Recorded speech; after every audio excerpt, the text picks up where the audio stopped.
1958లో China ప్రజలు కంటికి కనిపించిన పిచ్చుకలన్నింటినీ చంపేయడం మొదలుపెట్టారు. అసలేం జరిగిందంటే 1958లో చైనాలో ఫుడ్ షార్టేజ్ ఆహార కొరత వచ్చింది. అప్పుడు అక్కడ గవర్నమెంట్ ఏం చెప్పిందంటే పంట పొలాల్లో చాలా వరకు గ్రెయిన్స్ పిచ్చుకలే తింటున్నాయి.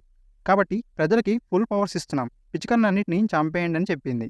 ప్రజలు గవర్నమెంట్ చెప్పిన విధంగానే పిచ్చుకలన్నింటినీ చంపేయడం మొదలుపెట్టారు.